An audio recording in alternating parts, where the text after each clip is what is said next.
And so it's an example of how even in the Buddha's dispensation, although we commonly understand that the Buddha had abandoned these very, very strict and very severe self-mortification practices, which were very, very physically painful and physically demanding, yet nevertheless the Buddha did allow many, many practices which are also quite challenging.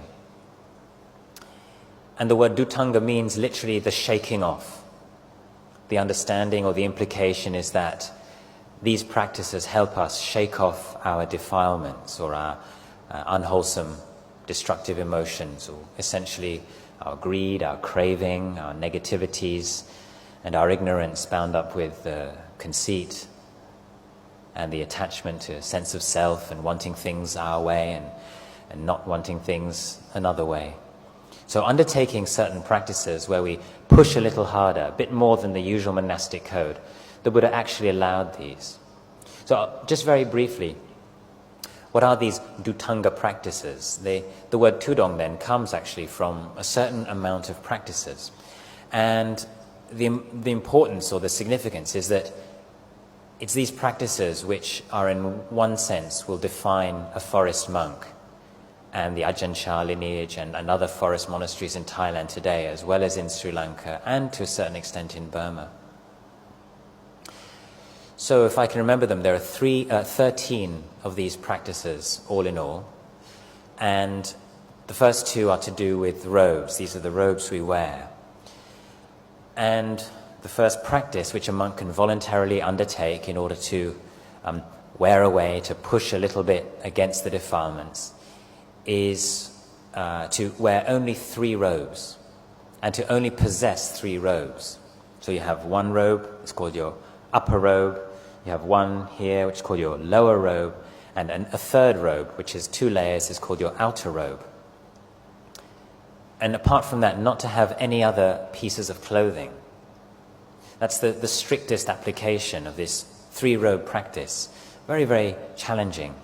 So it means that all you have are these 3 pieces of cloth to wrap around your body. When you wash, you have to sort of wash one and then the other and then the other.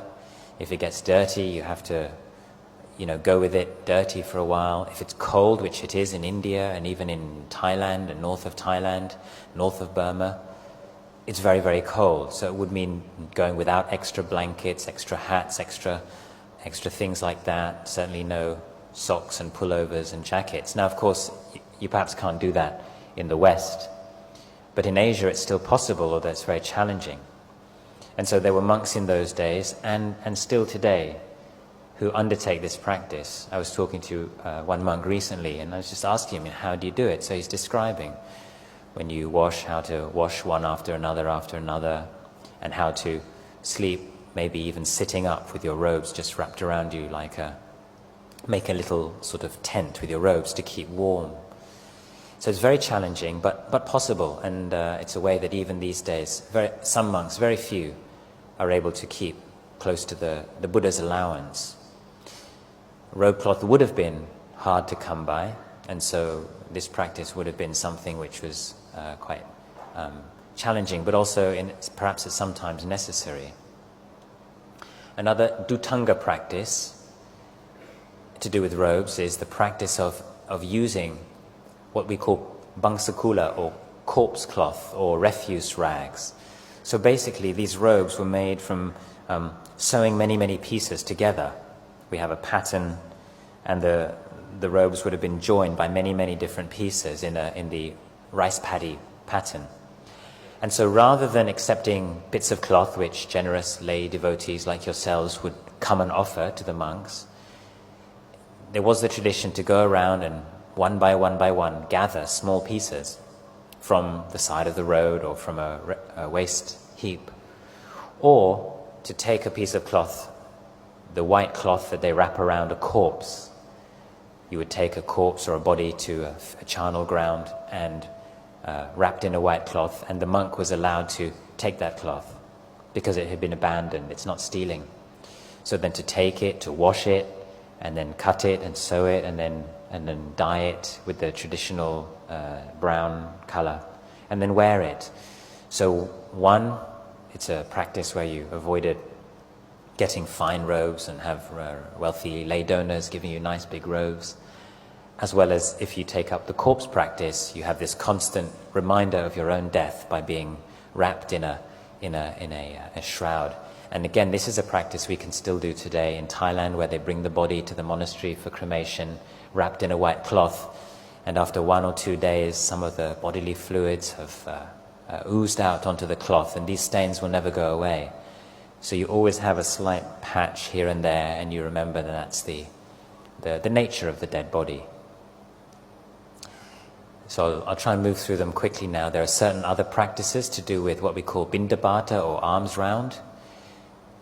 The practice of only eating food that you gather on alms round itself. So not receiving any food in the monastery. So you go on your alms round and that's all you get. So this morning all you would have is white rice. So no going to the buffet tables afterwards. Then there's another practice of going to wandering through houses without specifying any particular house, without thinking I'll go to this house or I'll go to that house, or I have an appointment, I have an invitation at this house or that house. Just wandering through the village with no fixed route or with nothing in mind. So you might get something, you might not get something.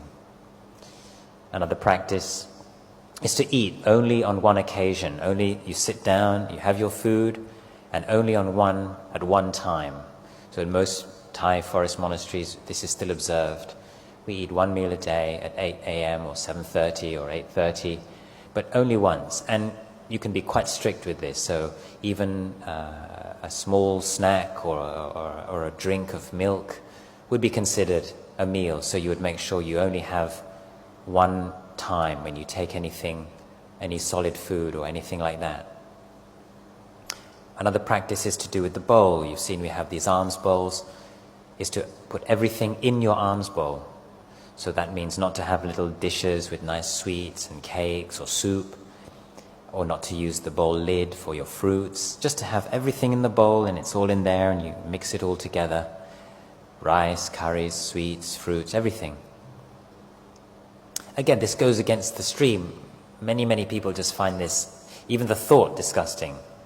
I remember my mother for years almost couldn't bear to come to visit me in the monastery because she just couldn't bear to see us putting the food all in the bowl. It was just too much. But you do get used to it in time. But it definitely does help, as you say, wear away the defilements or the attachment to nice tastes, nice smells, and having things the way we want. I think the Buddha knew quite clearly we're quite attached to our food. So he's got lots of rules around food and lots of ascetic practices around food. And the last practice to do with food is not accepting late-come food. So once the blessing has been given and you start your meal, if more food arrives, then not to accept it and have extras. The idea being that you basically accept the right amount for that day, and that's all you're having that day. Not to say, oh, now there's some extra goodies, I'll have a bit more.